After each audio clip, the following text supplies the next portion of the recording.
where people create greatness is where they're like willing to A, do something for the long run, and B, really grind through it for the long run. And that just happens when you're doing something you're excited about and energized about. Constructing your life is about much more than just building a bank account. Each week, join mindset coach Austin Linney as he interviews guests who are constructing their dream lives and impacting the world around them on a daily basis. If you're an entrepreneur or wanting to start a business, or you just want to hear motivating stories of how others have overcome the odds, you are in the right place. And now for your host, Austin Linney. Guys, welcome to Construct Your Life. This is Austin Linney. This is an interesting story. I've been trying to get this famous guy on the pod. I'm gonna lay the foundation for this relationship because this is pure. I'm gonna walk you through. This is Chris Williams, by the way.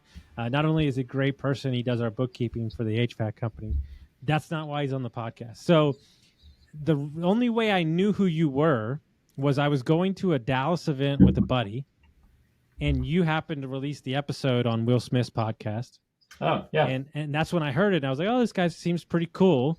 But we had been chatting a little bit, and I was setting up a golf game with entrepreneurs that were going. So this guy comes out to the golf course. I know the other two guys. I don't know him, but he's very hyped about it, and he's late, but he got me coffee, so we're good.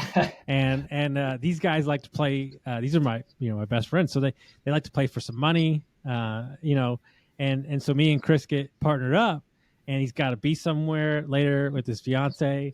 But we kept tying on the last hole, and we played like 8 extra holes, but we won. That's right. But there's a joke going around I've heard on a couple podcasts. If you really want to see who somebody is, play a round of golf with them, right? Yeah. And you were fighting for every shot. You were in it to win it, and I really appreciate your competitiveness. I love golf because no matter how bad of a day you're having, and actually we both played pretty well that day, but you can always go execute the next shot really well. And that's just that's what I love about it. There's a lot of things I love about it, but in particular, it's just man, no matter what happened, you have an opportunity right in front of you to make it all better. And that's how many things in life do you just get to move on to the next thing that quick? And yeah, competing is fun as hell. I played golf this weekend. I made a par putt on the last hole, and I'd bogeyed the last 2, and I was like, I don't want to have 3 bogeys in a row. I would have been so mad. And that made my day. It didn't matter at all, right? It doesn't actually matter in life, but having a competitive outlet is very important. I love it. So golf provides that for me. Yeah. So why don't you tell everybody a little bit about yourself, and then we'll kind of get going from there. Yeah, fun to be on. Thanks for having you. And that honestly was a really fun day because it was 4 entrepreneurs talking about their different stories and bet and gambling and carrying at the end and really carrying because we had to go to another playoff hole and look where we are now. So yeah, look, my background into this world is I guess in a lot of ways relatively quote unquote common for what I ultimately did, which is I did a search and acquired a small business. My professional career before that was I worked in finance, I worked in investment banking, and then I worked in an investing role at a private equity firm and went to business school. That's the very standard path for kind of post-college finance careers. Thought about going back to the investment world, but kind of wanted to bet on myself and wanted to do something that I thought if it went really well, I would be incredibly energized about doing for the next 20 years. It's the best piece of career advice I've ever gotten in my life, which is assume you're going to succeed. And then if you're going to succeed, are you excited about that success? And that was the light bulb that went off for me, which was I can go back to investing. Great career. You make a shit ton of money. But I wasn't that excited about doing that for 20 years. But then buy a small business, grow it, also make a lot of money, hopefully. That sounded like the most compelling, energizing thing I could go do. So then boom, go do that. That was my decision criteria. And yeah, I searched for a business to buy. A lot of your audience probably knows somewhat about that path, the search fund. I didn't raise money. I just bought a small business. I bought a bookkeeping business, and we do payroll, bookkeeping, invoicing. We manage your finances for small businesses. Dude, we got to highlight something for a minute because this is the number one thing I say to my coaching clients. Yep. Is that you said that, do I want to do this for the foreseeable future? I don't think that we as people think in terms of how long we're actually going to be doing what we're doing, right? Yeah. Like if you're 20 or you're 25 or you're listening right now, you're 30, 40, pardon me, 40. Like a lot of my clients are 50 or 25. You got another 40 years. And if you think you're just going to hang it out and sit at the beach, that ain't this society anymore. Okay, first of all. Second of all, I also think that like a couple of weeks ago, I was like, Uber, like just, you have stress and you have stress in your life. And I go, what if I were to take this and go, do I want to be doing this for the next 30 years? If that answer is yes, then where's the stress? So, then you're where you want to be.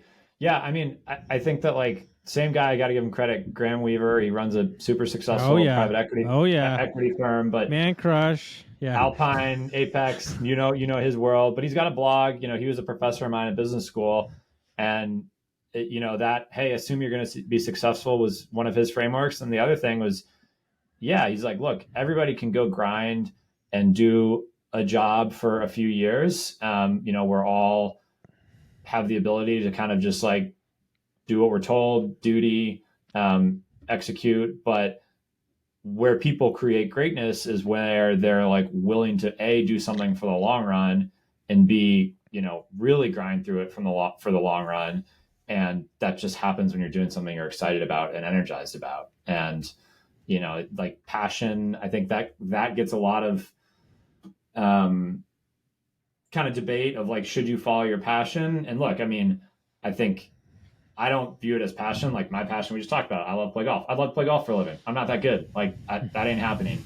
But, you should pick something that you're going to be really energized about, because it's going to be hard. It's only going to get harder when you have kids, et cetera. And the ability to power through it and do it for a long time is, I think, you get paid effectively for being willing to do something for a long time. And you're able to do that if it's something that gives you energy. But I think the and also important part is most people don't take they don't even go to the search, right? They sit in a job for too long. They do this. What do you think was unique that you were just ready to say, this is what I'm going to do? Yeah, I mean, I think some of it is like, that is the power of going to grad school or taking a professional break or whatever. And obviously, like, I was fortunate to be able to get into business school and to not have to work, and basically spend money for a couple of years, right? Like, I understand that not everybody can take a professional break even for a couple months to think, but I never would have. And I think Twitter is changing this, podcasts are changing this. That's why I think it's so exciting. Like, I love doing podcasts like this, just getting the story more and more out there. Like, I never would have even heard of a search fund if I hadn't gone to business school. I never would have thought that like a 9-year-olds can go like look for a small business to buy and use an SBA loan. Like, that path is getting so much more out there. But for me, I had to have time to just pick my head up and see what other paths were out there. Like, I didn't hate the career I was on. I feel like I had an 85-90% awesome career path. And, that candidly, sometimes I still think about that because there are some pros in there, but you're never gonna, especially when something's going decent like that, you're never gonna really stop and look around unless you kind of have some sort of break. So for me, it was going to grad school. And then kind of sometimes in life, the decision, like if you looked at it on paper, it was kind of a toss up. There's a lot of reasons to go back to the more standard career path. And sometimes you're just kind of like, screw it, let's go. I want to bet on myself. Let's see if we can make something really special happen over the next 20 years. Like, that was kind of it. It wasn't like the only thing I've ever wanted to do in my whole life was run a small business. It was like, I want to do something that's going to energize me. This gives me energy. I think I'm going to like it more. Let's go and shoot for something that takes a job from 90% great to 95% great. Like, let's take that shot. And I think if you try to rationalize this more, it gets harder and harder to do. So at some level, you just got to go. And I think what's interesting, right? And it's interesting, right? Because it's been 5 years, I think, away from my W-2 now. I wanted to be out 5 years before that, so we'll call it 10 years, really. I have changed my tone. I was very aggressive against, entrepreneurship and everything like that. But I tell you what, man, there are a lot of days that I really wish I was just a sales guy and I can go hit the links on Friday, Saturday, and not have to worry about the 9 billion things, right? But there is pros and cons, and I think anybody out there that wants to buy a business or start a business, there's plenty of time in the day, especially with technology, to do both and kind of test it out on a low risk scale. Yeah, that's and I say that to kids now. I talk to a lot of people who are coming out of business school thinking about going to buy a business. Is just start for a couple months, even while you're in school or while you're in your W-2 job. You can go raise money to support yourself, to go search for a couple of years. That's like the traditional search fund, but go try it for 2 months before you lock yourself in for 2 years with a bunch of investors, because you may realize you hate it and that you don't want to do this, or that you want to do it in a different form. And we want to be part of an accelerator model, where you've got kind of one person you're working for helping you buy a small business. So, I agree. You got to test it out a little bit to get some examples of what are these types of companies you may go buy. And the other thing is, I do think that you need to talk to or listen to podcasts, people who run small businesses. So yeah, you understand that trade-off. The way I think about it is I have more autonomy and control in my life than I ever possibly could have, by not having a day-to-day or week-to-week boss. I do have investors who, they don't control me, but I do feel responsibility to them. And I feel responsibility to lots of people, my employees, myself, my family. But yeah, day-to-day, I have complete autonomy and control for the most part. And that's, pretty compelling. But I miss not having anything to think about on the weekends. You know what I mean? Kind of like you said, there's, when you run a small business or, run a startup or do something where you have so much control, it also means every minute is a decision. Do I want to be spending time on the business, growing it, trying to do something with it, working on a problem, or am I okay shutting off for 5 hours? When you're at a W-2, if you don't have work to do, you don't have work to do. Whereas that's not the case here. And I miss that sometimes, for sure. Guys, let me take a minute to tell you about my buddies over at Lead Hub, Ben and Aaron, the best humans I know. Not only are they amazing at marketing for trade companies, but Ben started his HVAC company in his garage, sold it for multi-million dollars. So when this guy talks, I listen. When we took over Dietz Mechanical, we had 22 reviews in 22 years. In 7 short months, we went from 22 reviews to 107. We went from a 4.2 to a 4.7. We tripled our Facebook presence and we tripled our calls. If you're an HVAC, plumbing, electric, landscaping company, and you're looking for a no BS approach to marketing, you're looking for people who have done it before, you got to go to leadhub.net. I feel like small business ownership is forced personal development. Yeah. Okay. Yeah. And I was just talking to my CEO, Ryan, about this. I've never in my life had to rely on a group of people to execute their job. And I don't have control over that. I have 40 employees that are all throughout the community, fixing plumbing leaks, doing HVAC. And we have to get them to understand there's a certain level of responsibility and urgency in the company. And so I have to totally surrender to my success in my based on them and how they feel or what's going on in their life. It is a wild thing when you've ran businesses, just 1 or 2 employees your whole life. Look, my coaching, bro, I click record, I show up, that's it. There's nobody to bother. It's super easy. I know how much I'm making. I'm the last one to get paid, and I only get paid if other people do their job. Yeah. And the urge to want to jump in and fix things yourself when they're not going right, but you have to realize that just creates more longer term issues. But also it's the fine balance where, ultimately, it's your people that have to do the work. But you also have to own that at the end of the day, every problem is you, and every problem rolls up to the owner, and every problem in the company, you have to have that mentality without it turning into micromanaging. For sure. Yeah. That's balance that you've had to learn. Part of the other reason I did this and wanted to run a small business is I felt like it would mature me a lot. And I think that it has, because it's really, you learn what are real problems and what are not problems. 80-20 is a forced skill. And something else that I'm very grateful for is the kind of personal life prioritization it's taught me, because now I have something that I care so much more than I ever did about in my previous career. And I worked a ton of hours, you know, before, but I never like, when I didn't have work to do, it was like, cool, I'm going to go do whatever is on my plate. You know, if it's go out to dinner with friends or go to this concert or go on this trip or whatever. And then when your free time, you know, all of a sudden becomes, hey, you can go use some of that. Look, don't burn out. I don't say I work 24/7. But when now you do have kind of like an option for Sunday afternoon, that's like really valuable time to go work on something kind of on the business with no distractions.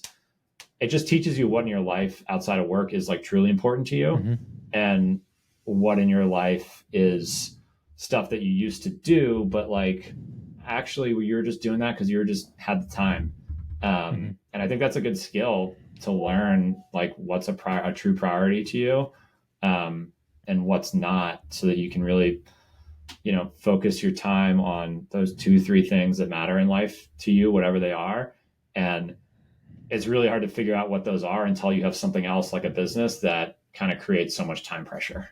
Like, I don't know if I ever would have done the self-reflection to figure out what really matters to me outside of work until I had this thing where like, man, all I want to do is work on this baby. And then that really taught me what I want to go do in my free time and what I don't.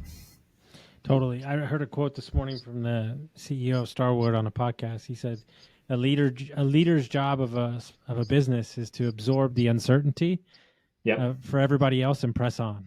Totally. You know, Chief energy officer. Yeah. And I heard years ago, Ed Milet say that you will only be successful for the depth that you are comfortable with uncertainty, you know? And I think that it's this, but I agree, but I think and it's something that, like, I've gotten this feedback from my team on, there's a danger, which is every time there's a problem that comes up, you know, I'm like, okay, cool. Like, we'll figure it out. How can we do better next time? You know, bring energy. Thanks for sharing that. Like, it's okay. You know, we'll get through this. Sometimes you gotta like, just tell your, you know, sit there next to your team member and be like, yeah, that sucks. Like, yes, I'm disappointed too. Instead of like, oh, somebody quit unexpectedly. Okay, well, how are we going to restaff, and what are we going to learn so that next time we hire better, so that we don't have this happen? And it's okay. You know, like, those are my gut responses to all of these things. But sometimes it's like, yeah, someone quit and that sucks, and they don't want to hear from me that it's okay. So it's like, sit with them and be like, hey, this is a bummer, but don't put the stress on them, you know, like absorb the stress, but don't you have to acknowledge it, because otherwise people just think you're like living in la la land, and overly positive. I've gotten that feedback before. Like, sometimes I'm overly positive and not, you know, I've made it a habit. I've made it a habit of, like, if I'm not in it, like if I'm having that day, right, which rarely happens, just don't come in. I work from home, because I am, as you stated, I'm an example of the energy that's brought into the thing. Now, here's the problem, though. This happened like a couple months in. The energy needed for a startup and the energy needed for a business that's been running for 22 years. Totally. Those are two totally different people. Especially when you have guys that are 20, 30 years older than you. You know, they don't really do the rah-rah, go get them guys. You know, they're there to work because they work, right? And so I've had to pick my places. The younger guys might need that, but not the older people.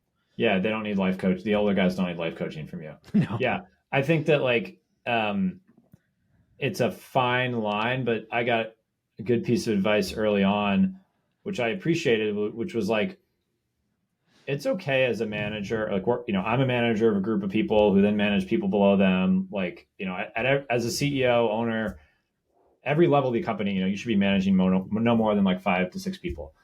But it's okay to like manage them a little bit in a different way, because they have different personalities. Like, it's part of the job of the manager to meet their team a little bit where they are. You know, you can't just let your 5 direct reports be like completely no level of standardization.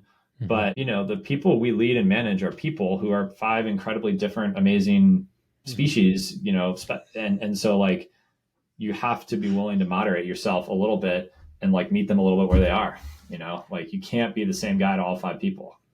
Dude, it's so true how you are. My HVAC service techs, my commercial installers, and my plumbers are the farthest apart from personalities. It's the I mean, it's the same company, but wildly different. The commercial guys, they don't really deal with customers a ton. They're just installing. And then you have the HVAC service guys who are like dealing with customers every day, and then the plumber's dealing with what the plumber's dealing with. So he's dealing with customers, got shit everywhere. So they all have their different, like, it's really wild. I took them all out to breakfast separately, and it was just wild to see how different they all were. Yeah. And like, if you get to know your people, who was I talking to about this recently? But, you know, like the value of a minute of connection and like how much that does to the working relationship. It's like, get to know your people and show that you know them by meeting them a little bit where they are, so to speak. Like, you know, I know who on my team when we start, I have 8 one-on-ones a week, plus or minus, because I've got too many direct reports right now. We're going through growth and need to, you know, we're just at that point where I'm basically going to make a hire or a promotion to sort of step out of one level of management that I do right now. But anyways, like I, you know, ask different questions of those 8 people because I know some of them want to talk about their weekend and some of them like just want to get down to work, and, you know, some of them care about sports and some of them don't. And it's like, just show your people that you care a little bit about them. You know, like Traction EOS is great. We use it. We're going to use it a lot more. But it's got time at the beginning for a little catch up, and don't be so robotic about it that you can't, you know, let someone talk for 3 minutes about their weekend instead of 1. Like, I put in a rule when we came on board. Like I've had a good life. I travel a lot. Yeah. My guys haven't traveled as much. You know, some of them have, a lot of them ex-military, but they were traveling for work or whatever. Yeah. So anytime we have a vendor trip or something, none of the owners go. We send the team. I like that. Like I just sent 3 guys to a tour visit of a new facility for Carrier, and they got they're obsessed with the Steelers. So they got to go to a Steelers game in a suite. I mean, dude, the picture was like, I mean, they were beside themselves, right? You've got like that, teammates for life now. Yeah, but like that's what you should be doing as an owner. Like you shouldn't be, you know, the biggest issue I ran into in my guys and just hearing about their previous experiences that the owner of a trade business has kept the profits in their pocket. Right? They haven't met the kind of fluctuation of society, right? And that's their biggest issue. So I pride myself on not, you know, being open and honest and saying, you know, the goal is to make you more money, long road to over, you know, that's really what it's about. You're not running a business for a month or two, right? I mean, we're not private equity, but we're not running it to sell it. You know, we're running it to build it. And the only way to build it is to build up the team. And it's, you know, I wouldn't lie to you. It's, you know, frustrating sometimes, but it's also amazing sometimes. I have a couple guy I gave a job to that project manager, and now we have his fiance working for us. And then like, cool. I find a personal pride. And then the plumbing manager and his wife is the #1 CSR. She kills it. Like we're supporting families here. Family. Yeah, we're supporting families here. And I think that like, look, especially, you know, my business, like we are, you know, we're running payroll for companies, we're paying their bills, we're doing their invoicing, we're doing their bookkeeping. Like we're using technology for sure. It's tech-enabled services. We have automations, we have, you know, workflow management and tasks. But at the end of the day, like my business is 100% my people, you know, the people on our team. And like, if they're happy and well compensated and have flexibility and, you know, feel respected in the workplace and feel like they have a voice, like they're going to do a better job. And that's going to then lead to higher customer retention, which then drives profitability, which is good for me, is good for the team because we have profit share. Like it's, you know, it's perpetual. But it's not like, yes, it's great. It makes you feel good that you're making a difference in the community, but it's also better for the business. Like employee retention is super important of good employees. And so in these service businesses like you and I run, it should be the North Star, which is treat your team appropriately and well so that they stick around longer. Like, that's our mission statement is we want to be the best place to work in remote accounting, and we're not there. We'll never be there. But like, if we move closer to that every year, I guarantee our business will be better and more valuable every year. When I was finishing up my career in the restaurant business, I worked for a billionaire. He was the most unassuming billionaire you ever met in your entire life. That guy wore a cowboy hat, and if he was in your restaurant, you would not know. Trust me. He was.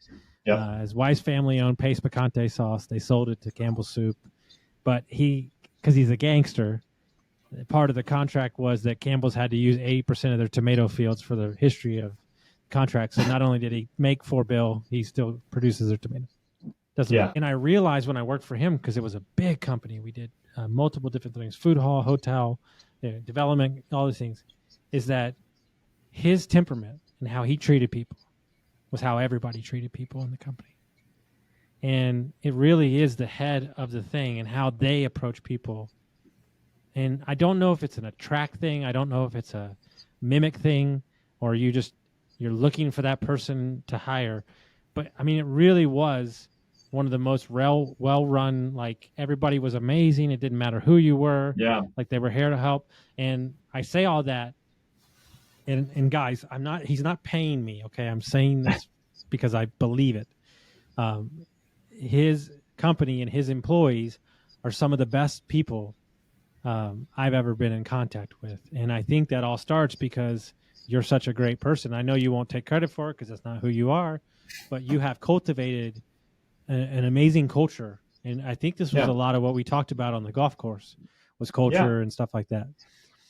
And I think that thank you for saying that. And I do feel really lucky that we've got kick-ass people who want to be here, who are willing to jump into the weeds with clients when stuff get hairy. When we make mistakes internally, we just went through this last week, we screwed up for a client and they were deservedly frustrated, and our team owned it, and we had to move some team around and they were cool with it. And everybody went into action mode. And that stuff happens when you've built up a well of trust and happiness with your team. Every business is going to have shit go wrong, and you want your people to be willing to attack that problem. And that happens when they trust you and have enjoyed working at the company for a while. And what I just say about culture is you're right, for sure. A lot of it is how, I show up in meetings, how I react to things, how, that filters down. But there's also a lot of structural little tactical things that I think, and I bought this business and this was already happening when I was here. So I've really tried to carry it forward. But the little things we give everybody, and this is just these are just tips. It's not expensive. Everyone can do it. We give everybody a birthday present. We give everybody's spouse a birthday present. We're super quick on the trigger with when somebody's sick, when someone had someone, get hurt, send them flowers, send them soup, whatever. Someone needs an extra day off because they need more bereavement leave. Just give it. I don't care what it costs. The little things like that. Every team we here has a $300 budget for kind of shout out gifts throughout the quarter. So $1,200 a year, it's $50 here on Amazon for this thing or and that goes so much farther than, as long as you're paying your team well, than the incremental comp. Sure, that could all just go into wages and salaries, but showing that you're listening and that when something's wrong and that you care really matters. And, those are systematic things you can set up. Everybody's birthday, everybody's spouse's birthday, you can send gifts, you can have a quarterly budget for little gifts and make your managers spend it. Just little things like that really can pay off over time to make people feel supported and just know that you care about them. It's not all, you got to pay your team well. You got to give them a good, in your world, a safe work environment with the right tools and vehicles that are well maintained. But then a lot of it kind of, once you've done table stakes, I think is just showing people that you care. Dude, the breakfast I did with them was such a big deal to them. Totally. And, and then I messed up and we were supposed to have a barbecue last year. And we got busy and we didn't, and I got raked over the coals for it. And here I am, I'm oh, it's just a barbecue. But to them, it was a big deal. And so we had it and they were so happy. And I think that we as owners and CEOs, I think we say, oh, it's not that big of a deal. But like those little things, it's not the grand gesture. It's those little moments, man. Yeah. Because I think a lot of it is like, everybody there are moments where clients are going to do something that pisses your team off, or somebody else is going to do something that pisses your team off, or I'm going to, ask them to do something they don't want to do, or ask them to work late, or we've changed a policy that, look, we have to use a new technology, like, et cetera. There are some things that it's my job to say, hey, we have to do this. And I know you're not going to like it. And it's because I'm doing this now, because we got to implement this technology now. Because if we don't start using this, we just did it last year with change how we did 1099. So we're using a new product called Keeper, automating it, streamlining it. But for some people, it was, it was less efficient than the old way. Mm-hmm. And you just like, when you ask people on your team to do stuff they don't want to do, is there a well of, okay, I'll do this, but I like working here, so it's okay, built up? Or is it just like another straw? And that's going to be the one that breaks the camel's back. And I think that's why, like, generally speaking, we try to be generous everywhere we can, because we're just trying to fill that well up so that when we really need it, people are willing to lean in, versus like, look, we could probably have higher margins if we cut some of these things I just talked about. Or, we spent $80,000 last year on our company retreat. We'll probably spend $100,000 this year. It could probably cost less. We're not like going around on the Ritz-Carlton, so it could cost more too. But like, I could watch it for another 10, 15 grand, but like, I'm not going to do that, because when January happens and our team needs to work an extra 20% than they usually do, I want people to do that without, a ton of kicking and screaming. And you need to like just build a well of trust with your team for when the times get hard, because they will get hard, especially in a small business. Totally. I love that. That's my soapbox.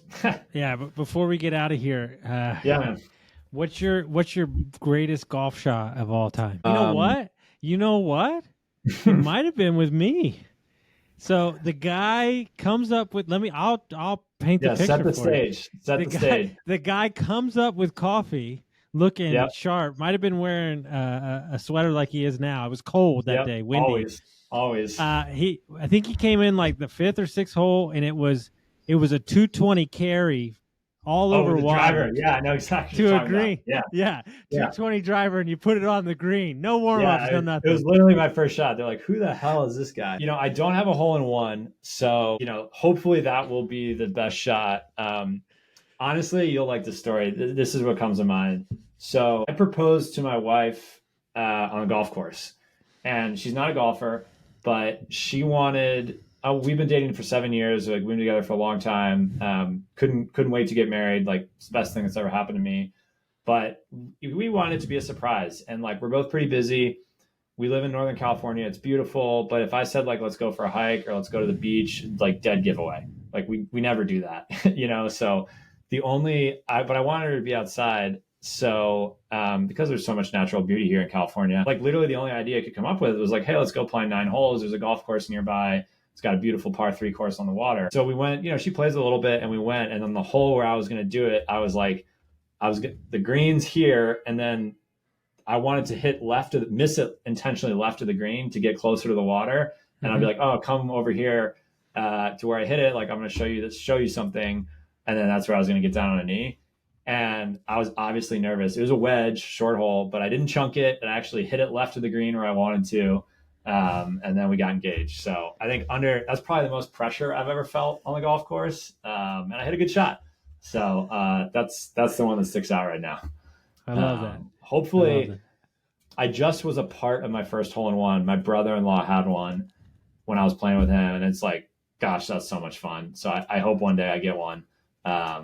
But until then, it'll be the shot on the 4th hole when we got engaged. That's awesome. If people want to track down the business, they want to track down you, how would they do that? Yeah, absolutely. So my company, it's called System 6. My email, you can shoot me an email. It's Chris@System6.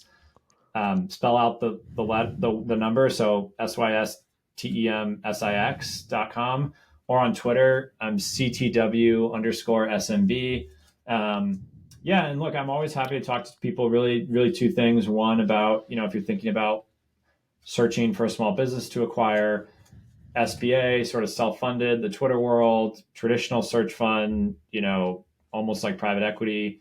I know that world very well. That's where I came from. So happy to help people think through like the pros and cons of both those paths. There's a lot of ways to go buy a small business. And then obviously we serve small business owners who are doing at least $1 million of revenue. If they need help with their outsourced kind of back office finance needs, we'd love to give them time back and get them more accuracy in their numbers so that they can, spend more time like you are right now running the business or doing other things in your life. Because you're not worrying about, getting the bills paid. Let me tell you something right now. Okay. 2 years ago, there was a woman who I was helping a group of people get sober. And it would take me literally 30 to 45 days and about 5 anxiety attacks to do my taxes. Okay. Because I have crap everywhere. And I was trying to get better about it. And I was like, she's starting this business. And she was like, I'll do your bookkeeping. And like, I'll get you set up. And so I've been paying her for 2 years. It takes me 2 minutes to do my taxes. And it's the best money I've ever spent in my entire life. I don't think people understand. Everybody's so focused on sales and marketing. Proper bookkeeping will change your life and allow you to sleep at night. And that's not a promotion. It's just from real life right here. Yeah. And there's lots of good firms out there that do it. So like, we're not the only ones, but I think that message first is like, have somebody managing your bookkeeping in your business so that you have real visibility into cash flow because expenses are being, put in the right months. You're recording liabilities so you don't forget that you have, X bill that's due 2 months from now, and then you spend down your cash and then you forget we have some very sophisticated clients. We're doing real sophisticated stuff, but for a lot of small business owners, just like the basics are going to be very, very helpful. Yep. And also it just gives you time back, right? Like one, it gives you more visibility into how to run your business, but two, especially if you're not doing payroll, you don't need to be paying bills. You can approve bills online, but you shouldn't be like writing a check. You can have a lot more time back to spend however you want. Totally. Guys, if you got some value from this episode, send it to a friend, rate us and review us, and we'll see you next time. Thank you. Awesome.